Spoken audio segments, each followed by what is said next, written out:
Christmas posters.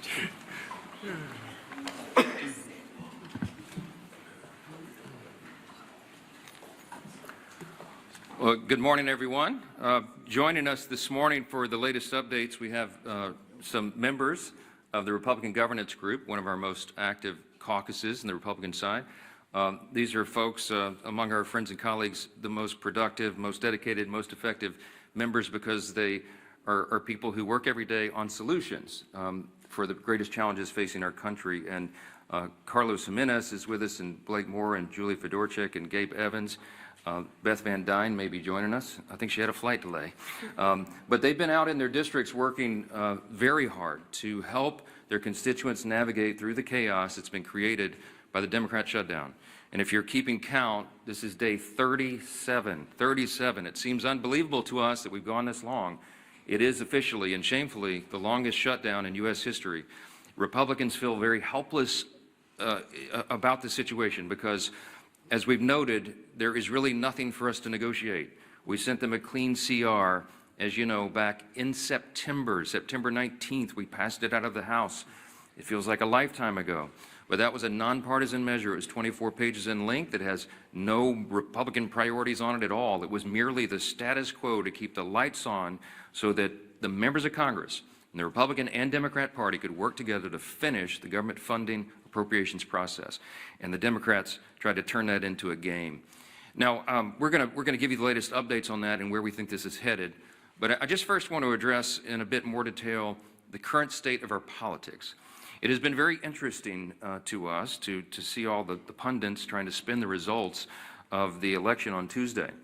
I just want to point out some simple facts here, and as usual, I try to be concise and give you the highlights here, but there's some things that we really need to point out. First, there were no surprises on Tuesday night, okay? You had blue states and blue cities that voted blue, to the alarm of no one, to the surprise of no one. That was what was expected. It just so happened that New York and New Jersey and Virginia were the states that were in the national spotlight on Tuesday. If the tables had been turned and if the calendar had been different and you had 3 red states, we'd have an entirely different narrative that you all would be writing about. Don't lose the simple facts. Second, the big headline that everyone is writing about appropriately is that the future of the Democrats was set in New York City. A 34-year-old Marxist is now the leader of the Democratic Party, and it is a very dangerous road for them to go down. I want to say this because a lot's been said about the Mamdani campaign. It is very easy to run and win as a socialist, right?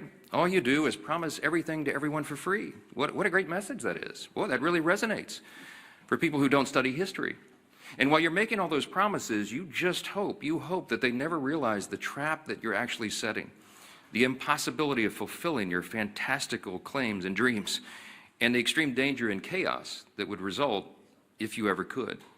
When you run as a socialist, you have to hope that they never understand that this will lead to the inevitable loss of their freedom, their opportunity, and their security, the loss of meritocracy and fairness in society, the loss of colorblindness, and the loss of emphasis on character, and the morality and the personal incentive and the common sense that we rely upon to keep a republic in operation. If you run as a socialist, you run on a big list of false claims, and you promise everything to everyone and you can't deliver, and if you were ever able to deliver, it will be to the great detriment of the very people that you lured in to vote for you. Third fact about the election on Tuesday night is that the Democrats, and you all are not writing about this, and you should be, you're not writing enough about it, the Democrats have now set themselves on a collision course in their own tent. If you look at Spanberger in Virginia and Sherrill in New Jersey, they tried to run as moderate pragmatists. That's how they self-described.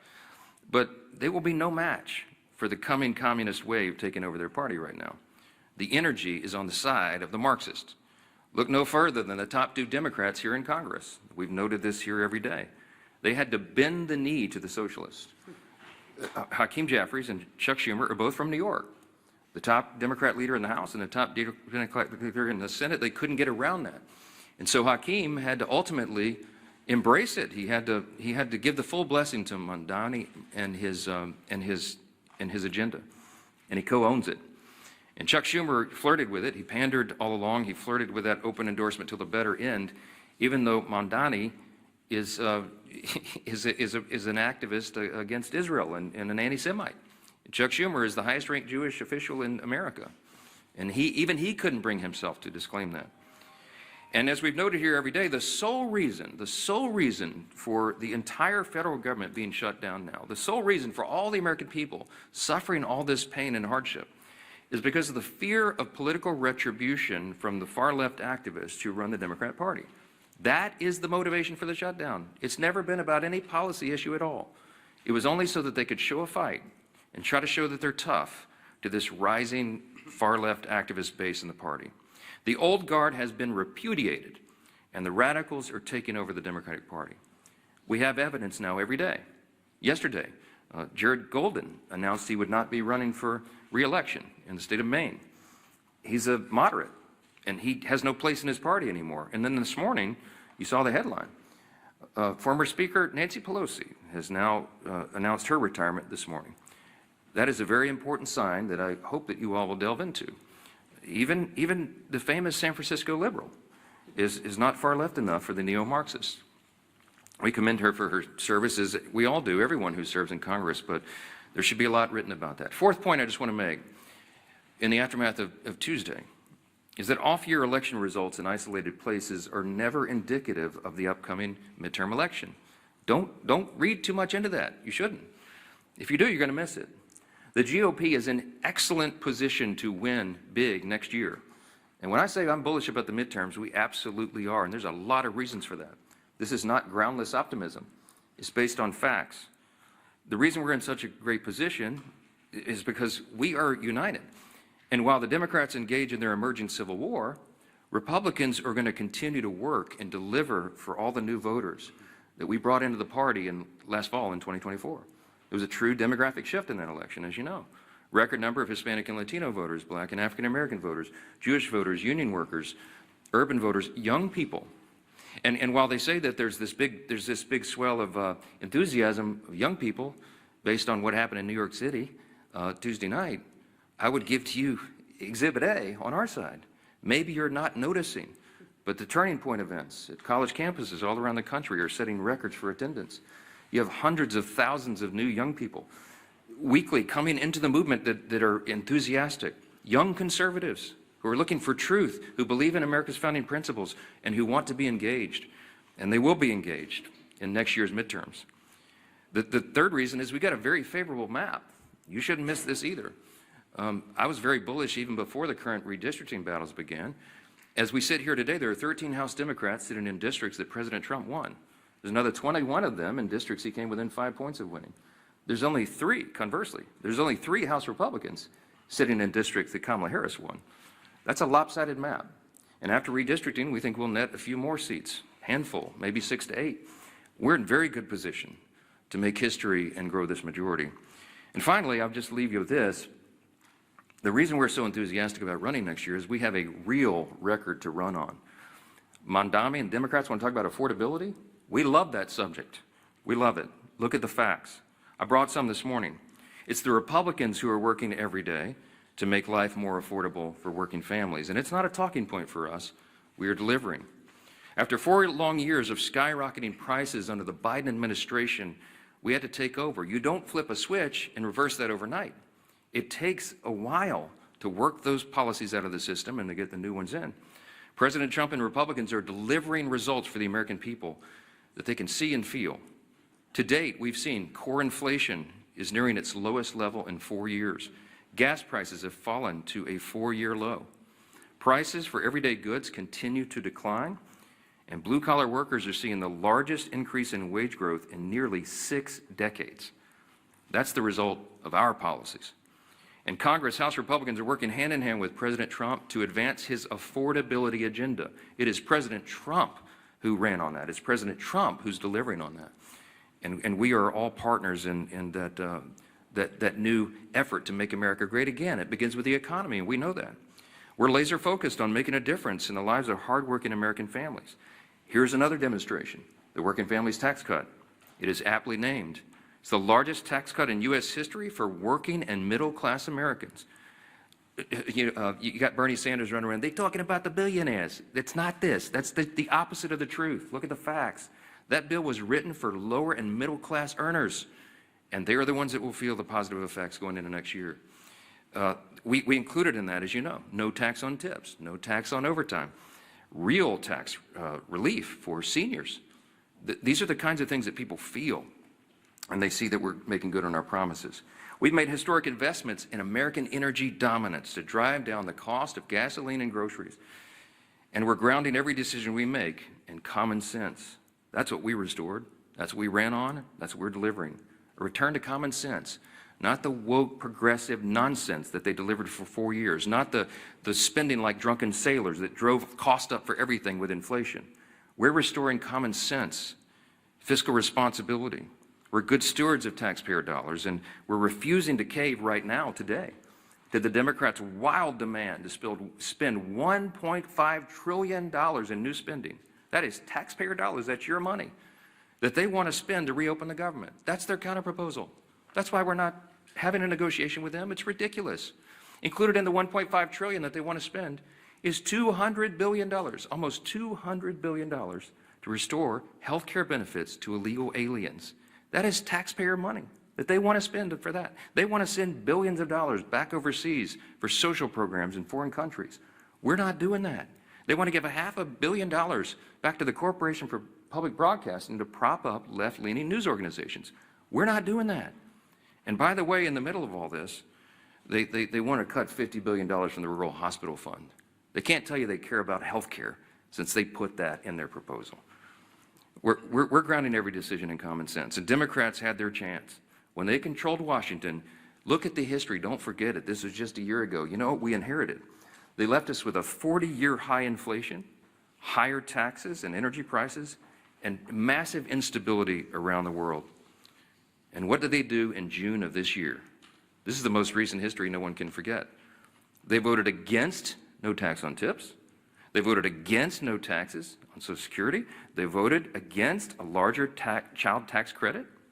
The Democrats in the House and Senate voted against lower energy prices, against more American manufacturing and jobs, and against lowering health care premiums by 12%. That provision, the cost sharing reduction provision, was in the House version of the Working Families Tax Cut, the big beautiful bill. We sent it over to the Senate, and they worked to strike it out of the bill. Ask the Senate Democrats about that.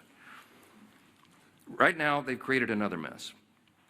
They've created a mess for America with this pointless government shutdown. The Democrats will tell you that they're feeling emboldened. They're feeling emboldened because they had a few blue state election results. It does not change the fact that they have walked their party off a cliff with no parachute and no path forward. The reason we're stuck right now is because of one simple fact. If they vote to reopen the government, the Senate Democrats are afraid that the radicals in their party will say that they caved. They're afraid of the retribution that will come from that. But if they keep the government shut down, they know very well, as we all do, that millions of Americans will continue to suffer as essential services remain unfunded and paychecks to federal workers continue to stay stalled. So our question for Democrats this morning is this: which constituency matters more? The loud radicals in your party or the hardworking American people? I can tell you which side the Republicans are on. 15 times we voted for the hardworking American people. And 15 times so far, the Democrats in Congress have voted for the radicals in their party. It is unconscionable to us that they've allowed it to go on this long. And at some point, all you can do is pray that common sense prevails. And that's what I've been doing a lot of. We hope and pray that there are still Democrats out there. There's just a handful. We need 5 more votes. 5 centrist, common sense Democrats in the Senate to come to those senses and do the right thing. It's time for them to put their country first.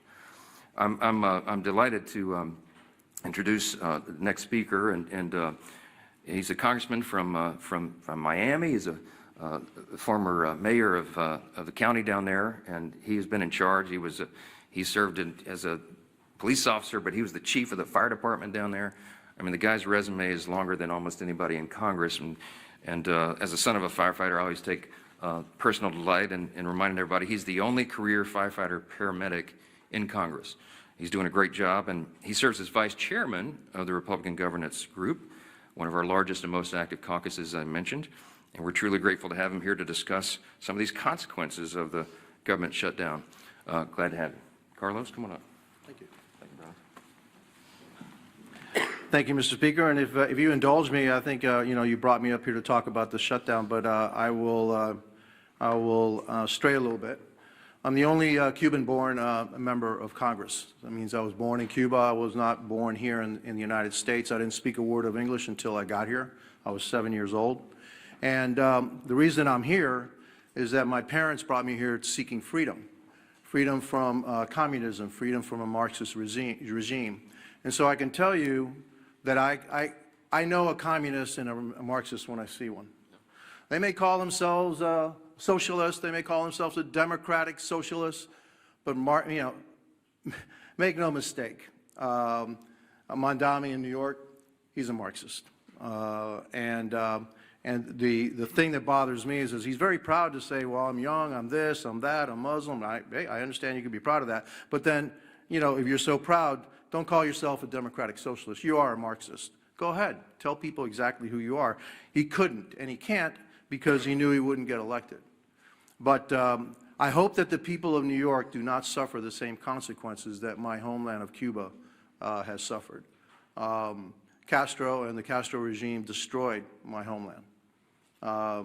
They can't even keep the lights on. They don't have food, they don't have medicine, they can't keep the lights on. It's a total disaster of an island, a beautiful island that actually had the second highest standard of living in the Western Hemisphere when the regime took over. And so one of the reasons I'm in Congress, the primary reason I'm in Congress, is that I want to make sure that my children and grandchildren never suffer the same fate that my parents did, having to leave their country and bring us to a new country with about $10 in their pocket. Now, that's what makes this country great. My parents came here with 10 bucks in their pocket and a watch. By the way, I still have that watch. All right. And here I am. Their son was a firefighter. He was a city manager. He was a county commissioner, county mayor of the largest county in the state of Florida, and now a member of Congress. I don't think there's too many countries that you can say that can happen. That's why I love this country. That's why I will fight for this country. And again, I know a Marxist when I see one. And it's unfortunate that the Democrat Party is heading that way, which means we just have to fight that much harder. Here to talk about the shutdown. And so, I'm Congressman Carlos Jimenez again. I represent the state of Florida, Miami, and the Keys. Today I'm standing in for my friend, RG2 Chairman David Valadao of California, with one clear message, and I want to thank also the other members of RG2 that are here. The Republican Governance Group focus has always been about governing responsibly. RG2 is committed to putting results ahead of rhetoric, keeping the government functioning, and finding practical, common sense solutions that improve the lives of the American people. That's what we're here to do. And that means that we do what's right, even when it's hard. Yes, we're here on day 37 of the Democrat government shutdown, and with each passing day, more Americans are feeling the impact. The effects in my hometown or in my state, in my home state of Florida, 155,000 federal employees have not received their paychecks. Close to 2 million Floridians who rely on SNAP, including more than 1 million children, will not be getting their benefits. My colleagues on the other side insist we have chosen, my colleagues on the other side of the aisle have chosen politics over food security for millions of Americans. Small business loans are being delayed, totaling nearly $300 million in missed distributions, costing our state an estimated $1.7 billion in economic benefit alone. Starting Friday, 10% of the American airspace is going to be reduced because of the shutdowns ahead of the busy holiday season. More than 3,500 flights will either be delayed or canceled altogether. That's true effect of this shutdown. Let me be clear, holding the government hostage is not a responsible way to negotiate policy. On September 19th, the House of Representatives voted to extend government funding to keep the government open. And as the Speaker said, with a clean CR. There were no riders in it. There's no policy differences. It's actually a Biden budget, right? And so, what what is the problem? No, there is no problem. It's politics. That's the problem. Meanwhile, Senate Democrats have voted 14, now you say 15 times to keep the government closed. The funding bill before the Senate is the same short-term continuing resolution that we passed 15 times under President Biden with bipartisan support. And I supported each and every one of them to keep the government open. And I know that most, if not all, the members of RG2 also voted for the CRs to keep the government funded. We can and should debate serious issues like healthcare costs, but not at the expense of hardworking American families. I urge my Senate Democrat colleagues to pass the continuing resolution so that we can reopen the government and return to the table to negotiate real solutions. History shows that when Congress works together, we can find solutions without inflicting pain on the American people. I urge Senate Democrats again to reopen the government, end the suffering, and then join us in crafting meaningful bipartisan policy meant to improve the lives of everyday Americans. That's how we govern responsibly, and that's how we serve the American people. And I want to thank you for giving me the opportunity. And I guess now I want to turn the dais over to our Majority Leader, Steve Scalise. Well, thank you, Carlos. And what an honor it is to follow my dear friend Carlos Jimenez, who really is the epitome of the American dream. You know, when you hear stories like his, sad stories, the root of it, having to flee your home country because Cuba fell to Marxism, to communism. But luckily, for people like Carlos, all around the world, there's one place that they can look to if they want a North Star.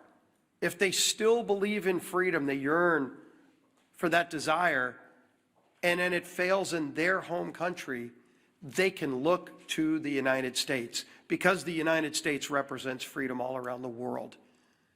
And how dangerous of a position that is when Marxists from within try to change it here, try to unravel what makes America so great.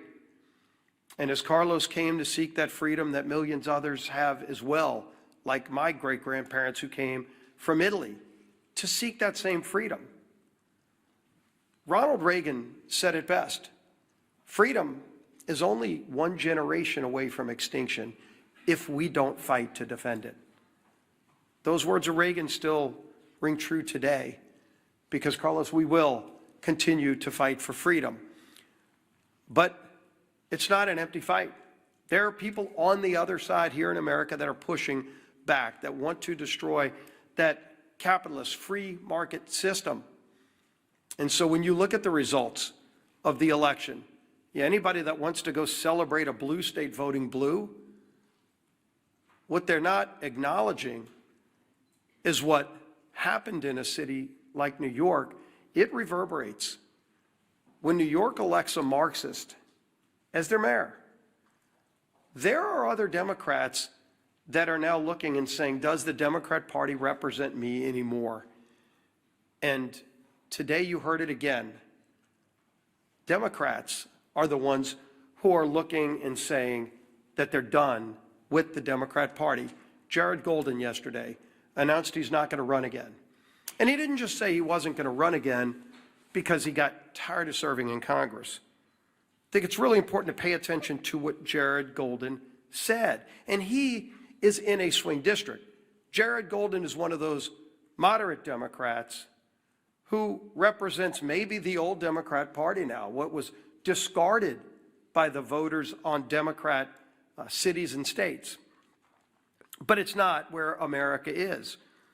So when Jared Golden announced yesterday he's not going to run again, he said, quote, "We're allowing the most extreme pugilistic elements of our party to call the shots. Just look again at the shutdown. For as long as I can remember, we have opposed shutting down the government over policy disputes. We criticized Republicans for taking hostages this way." That was Jared Golden explaining why he's done with being a Democrat in Congress. And when the Democrat Party no longer stands for common sense, for members that do on occasion reach across the aisle. They're going to be relegated to a scrap heap of history, because America is not a socialist nation. While the Democrat Party has turned their leadership structure over to a socialist, it's not where America is. And if they're running people like Jared Golden out of their party, they can go celebrate the results of last night's election. Again, if Alabama held an election also Tuesday, and gee whiz, a Republican governor was elected governor of Alabama, would anybody be writing a story about it? Of course not. So let them go celebrate New Jersey electing a Democrat governor, New York City electing a Democrat. The real concern is that the Cuomo wing of the Democrat Party got destroyed by the Mondami wing of the Democrat Party. And if they want to call that a victory, good luck. Something tells me they're not going to be sending Mondami to swing districts around America. He's not going to Maine. Let Mondami go to Maine for that now open seat in Congress, a 50-50 district. Will they be sending Mondami to those kind of swing districts? Colorado, where somebody like Gabe Evans represents, is Mondami going to be going there? Because that's where their party is now headed. And they chose that. But America is not embracing that form of socialism. We know what you get from socialism. You get the promises of free everything. But Americans know innately there's no such thing as a free lunch. All you end up with, the results, are the hollow promises and the failures that come with those promises, because you know you get what you pay for. And somebody else is going to have to pay for that free thing. And a lot of those rich people they love denouncing are leaving. Many have already left. So even when they go raise taxes even more, with the highest rates you can imagine, who's going to pay those higher rates? It's not going to be the millionaires and billionaires. Many of them have already left. It's going to be hardworking families in New York City. Good news for you, you might be making $100,000 a year. By the way, a police officer married to a school teacher makes more than that in New York City. They're going to be the quote-unquote rich who get the higher taxes and the free buses and the grocery stores that are run by the government with empty shelves and expired food. That's what they're going to get. But the rest of America is not going to have it.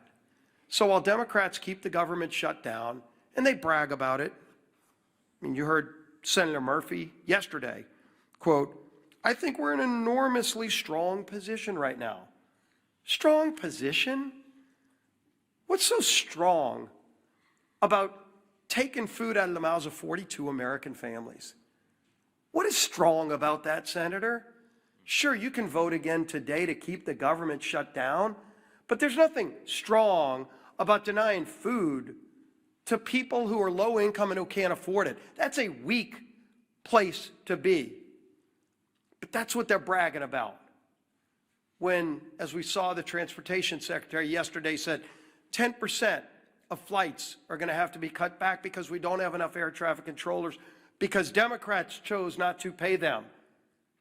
And so people are getting ready to go travel to see their family, hopefully, for Thanksgiving.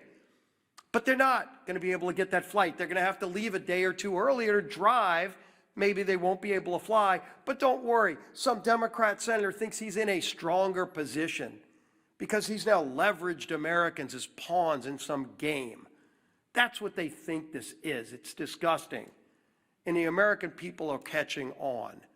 And so while Democrats applaud socialism being the new wave of their party, the few common sense Democrats left in their party are leaving, running for the exits.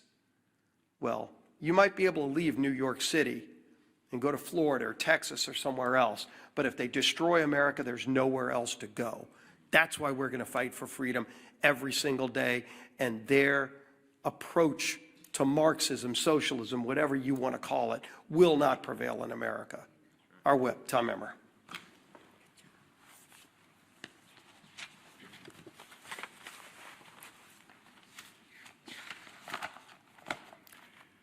It's day 37 of the Democrat government shutdown, and one thing has become clearer, more clear now than ever. The Democrat Party of today is not your grandparents' Democrat Party. They refuse to govern. They resort to hostage-taking when they don't get their way. They routinely put politics before people.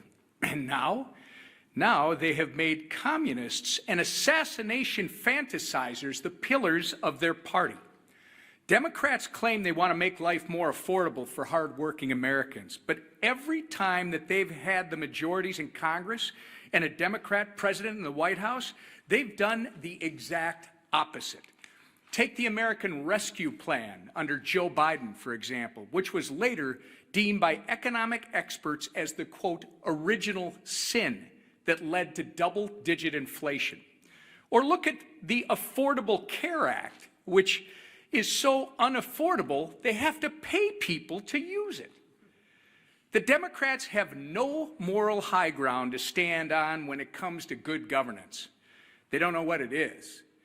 And when they claim that they're fighting for you, do not believe them. Because if this shutdown has taught us anything, it's that the Democrats will willingly inflict pain on the American people if they think it gives them political leverage. Their kamikaze politicians and their constituents deserve better. In stark contrast, however, Republicans have done our jobs. We passed a nonpartisan government funding bill out of the House over a month ago. All we need, as the Speaker said earlier, is just 5 Democrats in the Senate to grow a spine, stand up to the radicals in their party, and join us in getting our clean CR to the president's desk. Enough is enough.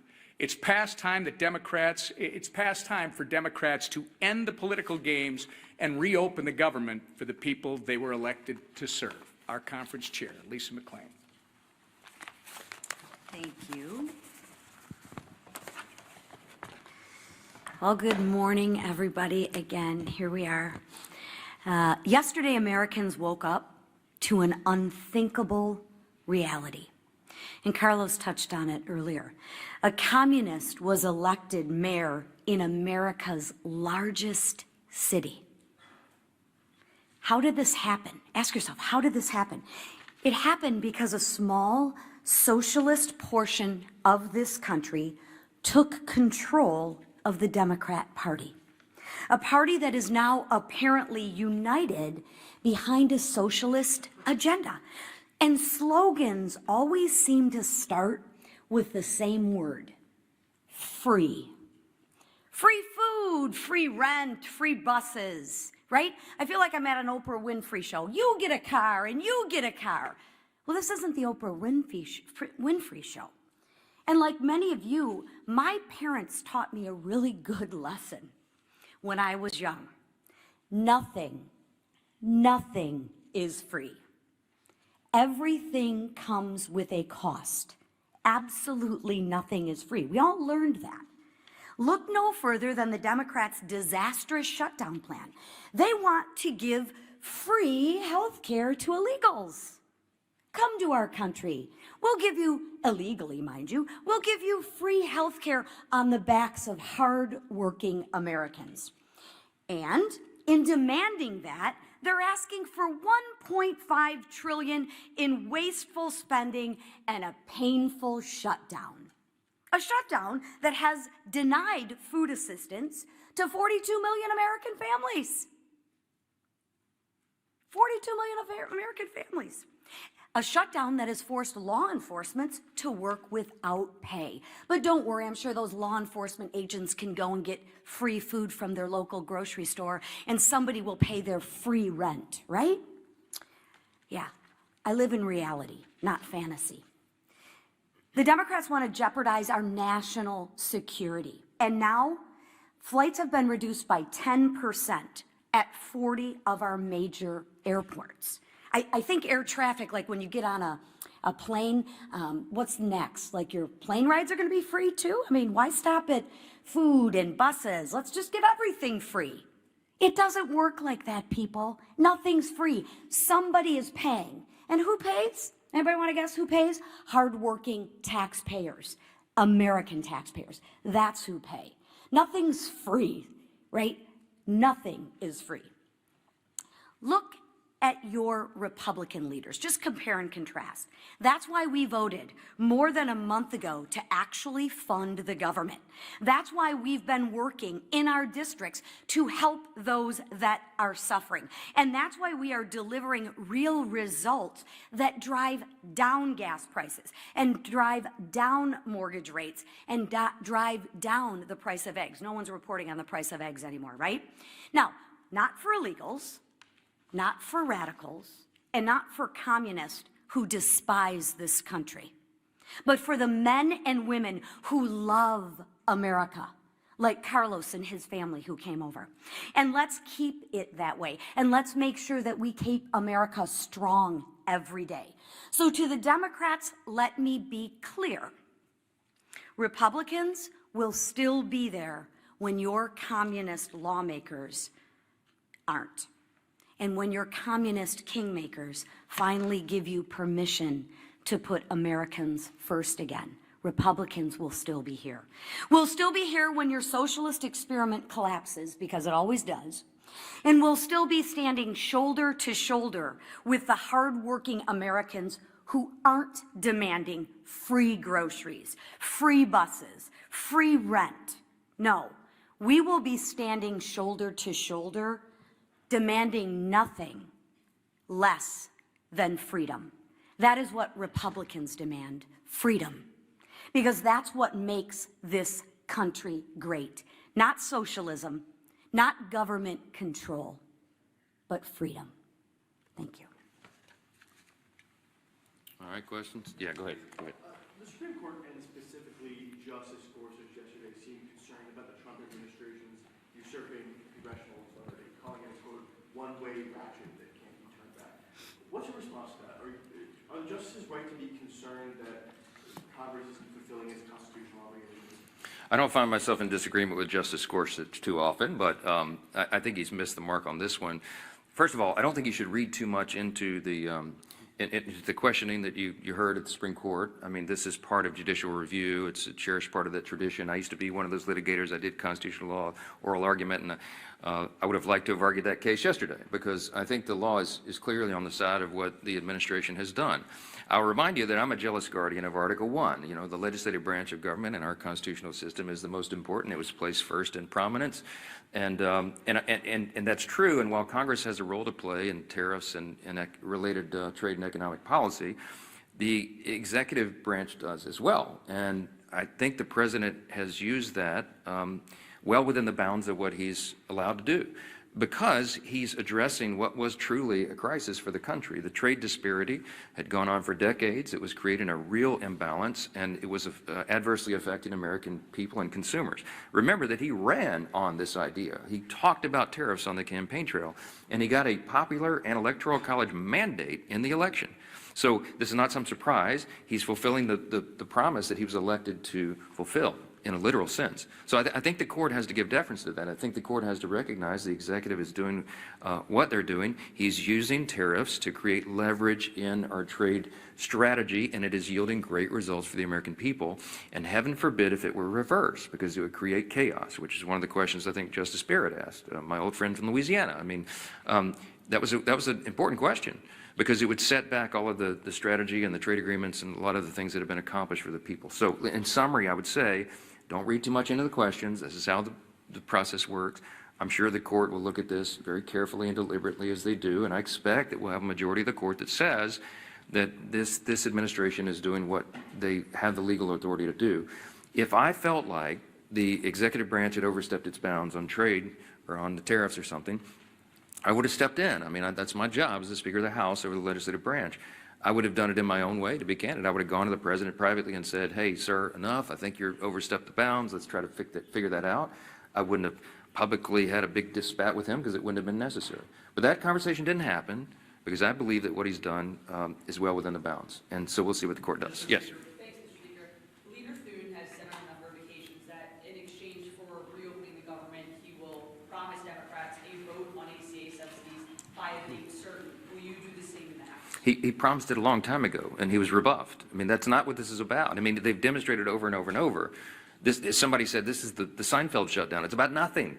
If you brought in 100 Senate and House Democrats right now and said, what is it about? They wouldn't even give you the same answer. They don't even know. They filed a counter proposal that's $1.5 trillion in new spending with all the crazy abuses that I listed earlier today. That's still sitting out there. That's the counter proposal. Then they tried to say it was about health care. That was never the issue for the September 30th fiscal cliff. That was always a December issue. We always knew, everybody in the building knew, we were going to have to wrestle through that and come to a consensus on a solution on the COVID-era Obamacare subsidies in October, November, December. And ironically, they're eating up all the clock where that would have been done.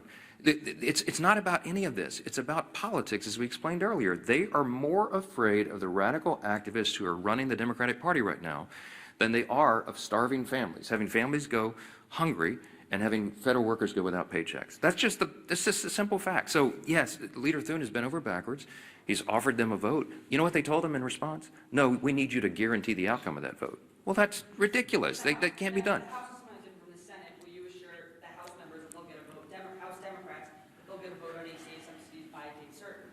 No, because we did our job, and I'm not part of the negotiation. The House did its job on September 19th. I'm not promising anybody anything. I'm going to let this process play out. I'll tell you what they wanted.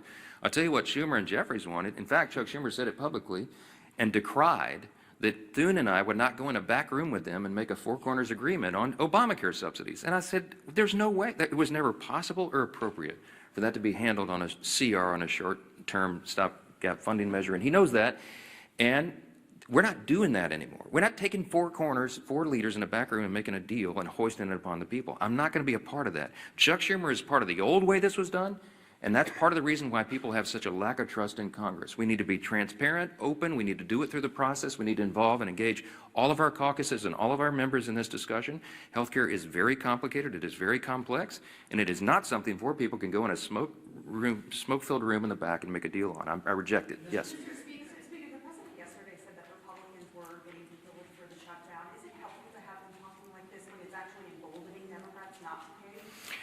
Look, I've spoken with the president about it. I reminded him, as I said this morning, this was not a surprise to us. I mean, blue states elected blue leaders. I mean, yeah, so what? I mean, it would have been a huge headline if we could have had an upset there, but that was to be expected. As Leader Scalise said, I mean, you know, if the three big elections yesterday would have been in, you know, Louisiana, Alabama, and Texas, you'd have a totally different narrative, right? Or name any red state. It just so happened that those were the blue states. That was the blue outcomes. That's what everybody expected. I don't read too much into that. Yes, front row. Morning. Two questions. One, about the shutdown, you said 48-hour notice for the House to return. Does that include this weekend? And then a question for you and for Chairwoman McClain. Egg prices are no longer in the headlines, but food prices themselves have still been going up. Grocery prices are still going up. How do you respond? Yeah, but the USDA has reported, and all of the economists have shown, food prices always go up. There's an inflationary level that's built into grocery prices, but they're going up at a much slower pace. In other words, the economic policies, even though all the provisions of the Working Families Tax Cut have not yet been implemented, that's going to make a dramatic effect. It's going to be like jet fuel to the economy. We have all these pro-growth policies that will bring down costs, increase wages, increase jobs, and more access to the economic rung so that more people can climb up the ladder. But in the meantime, even the fact that we have made these positive steps and momentum, grocery prices are rising at their slowest level in many years. You should look into that. So, I mean, that is an exhibit C, and the argument that it's Republican policies that are the only thing that's going to bring that down. The reason that your grocery prices are so high, it's multifaceted. But it's because we had 4 years of Bidenomics. Remember when they tried to tell you that Bidenomics was so good for you and your family, and everybody went, what are you talking about? That's part of the reason we shellacked them in the election last fall, because they were trying to sell you a bill of goods that wasn't true. And the reason that inflation rose is because, as was noted earlier, the big signature pieces of legislation that they passed in the Biden administration were disastrous for the economy. And it made inflation rise rapidly. Why? Because when you pour more dollars into the economy, that is the effect. It's just as sure as gravity. It's basic economics. And the Marxists and the socialists who are taking over the Democratic Party turn a blind eye to the reality of basic economics. And you're going to see the effects of that as well. Yes? This weekend, the election results in these blue states, but there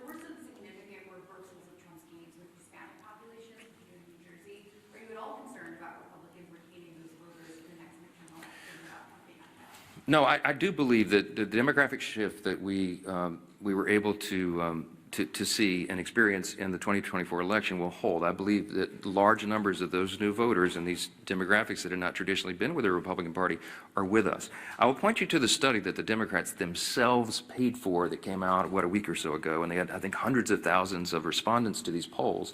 And the Democrats determined in their own analysis that they are regarded as weak, woke, and out of touch with the people, okay? That's why they lost last November, and that's why they're going to lose this coming November, okay? As Carlos Jimenez said, as a Cuban who came here, his family immigrated here, he came here when he was 7. This is the American dream. I know that the Hispanic and Latino populations across this country understand which party is delivering for them, and they're going to feel that positive effect. They're going to feel increased wages and more opportunity, and before they get to that election next fall. And that's why we did the big, beautiful bill, the Working Families Tax Cut, so early in the year, because we wanted that to really take hold after the beginning of the year so that people will feel that. And we're convinced they will, and I think that's going to inure to our benefit. Thank you all so much.